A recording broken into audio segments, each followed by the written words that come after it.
How you feeling? John Riggs here, taking us to Lilac City Comicon this time around. And Lilac City Comicon was a great convention in Spokane, Washington, in the heart of downtown area. Had a great time.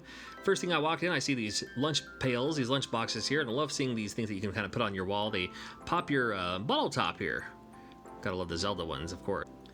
And even more vintage toys here. And interesting to see the Ben Cooper inspired masks. You remember these back in the 80s? Little rubber band, little icelets for eyes to look out of. I thought the Hulk Hogan one had like nails sticking out of the eyes. I thought it was kind of funny. I did find a video game vendor at Lilac City Comicon. 8-Bit Treasures.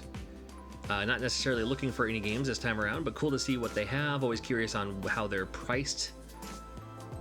Didn't take home anything this time around, but always cool to see just a glut of video games, no matter which video game convention you go to.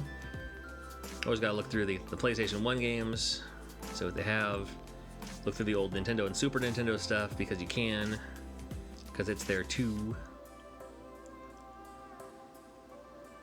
Prices aren't terrible. I mean, I've seen worse, for sure. See anything there that you couldn't live without? Interesting to see this pirate booty. Not sure why they're asking $200 for it. I mean, needless to say, I didn't pick it up. I didn't take it home. Maybe someone did though. You never know. But all right. Pirate booty, $200. And Nintendo 64 is still kind of an in system for the younger generation. So always fun to see what they have there. Cool to see more toys as well. I'm not a toy collector. I totally get the toy collecting idea, but you know, always just kind of cool to see. Don't really see a Galactus figure too often. Got these cool cars too. I'm not a Matchbox collector or a car collector. Cool to see some of these ideas that they had there. Had some fancy hats, some fun hats. My daughter Laura actually picked up a hat from this booth. Some guy working on some cool art piece here. Wish I had talent like that. I also haven't gone out of my way to get talent like that, but I'll sure appreciate his. How about that? And more fancy hats. These are like leather top hats or something. That's kind of cool. Cool to see these over here too. Gotta love the BTS. Not just artwork from pictures on walls, but also like dresses. People make their own custom dresses here. And other shirts. Interesting to see. Now, back when I was in high school, I had some people call me Egon. I was tall and skinny, wore glasses, had blonde hair with a curl in it. I also got tired Zedmore. It's like, long day at the job. Ugh. Kind of leaned over in his package there. I thought it was funny anyway. Masters of the Universe, the He-Man universe, was always a favorite of mine growing up too, so always loved the He-Man stuff. And Ghostbusters toys were big time, but I never got into them. I'm not exactly sure why. I wonder what I was into instead. I don't know, probably Nintendo or something. So much cool stuff here.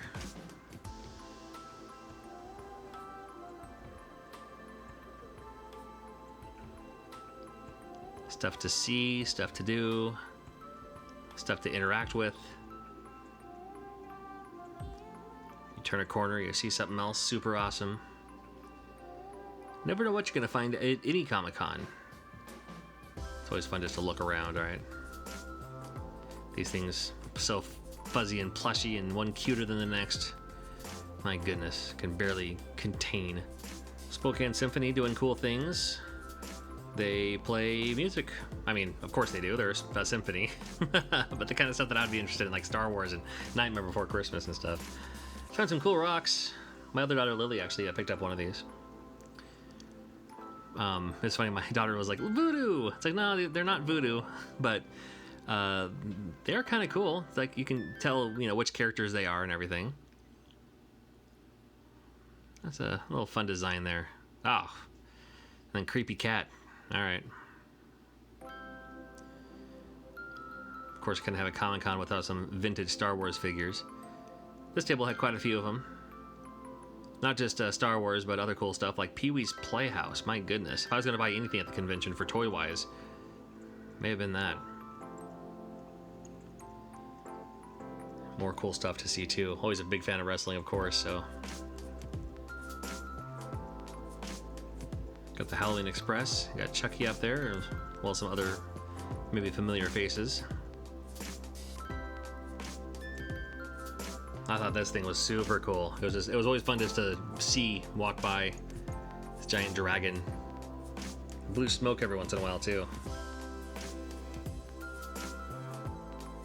You recognize that character? My daughter sure did. More fuzzies and plushies. More cool stuff, of course. Here's Catbeard the Pirate. It's a pirate with a cat for a beard. That's kind of interesting. I'm now going down like the kind of artist alley style. Some people draw their own comics. You know, they're writers, illustrators, putting their stuff out there for the first time. Stuff's fresh off the press. Beat the Amazon sales and just buy direct right from the person. Get it signed and everything if you'd like. So, always worth coming down here. This Ren and Stimpy statue, it's a cake. That's right, it's a cake. They said they're going to cut it open at the end. I didn't stick around to the end though. I maybe should have. Just for a slice of Ren and Stimpy cake. Why not? More fabulous artwork from such talented individuals and groups of people at all of Lilac City Comicon in, once again, Spokane, Washington.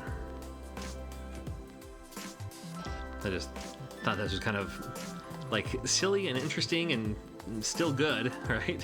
Just never know what you're gonna see here.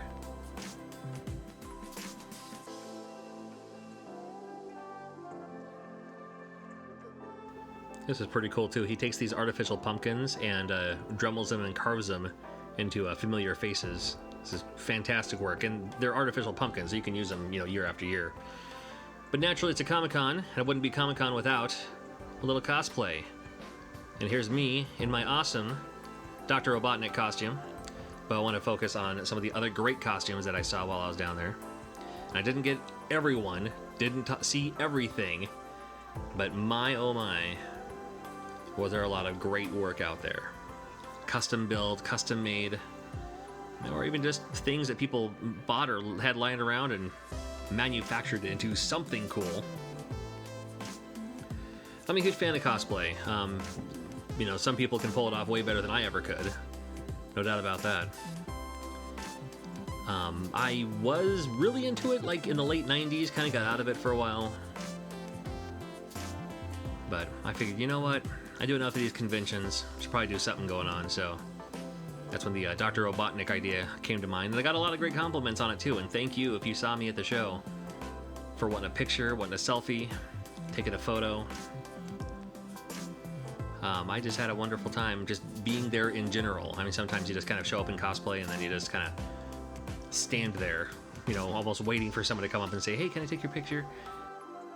The winners of the cosplay competition got this awesome championship title. Wrestling inspired, of course, because Hacksaw Jim Duggan was in attendance, and they're like, hey, you know what, we could probably do a belt for a championship. And a lot of great costumes went through. I did not. I respected those who, you know, made theirs and showed up in person and everything like that. I bowed out gracefully, but no way I could have competed with this Saruman, the guy who won. But Lilac City Comicon, what a fantastic, fantastic, fantastic time. Big shout out to Nathan and the staff and the volunteers and everyone for making me feel very, very welcome. Big shout out to everybody who stopped by. I did see a few Sonic cosplayers as well. And maybe you'll see me as Dr. Robotnik at your next convention. You never know. Thanks for watching.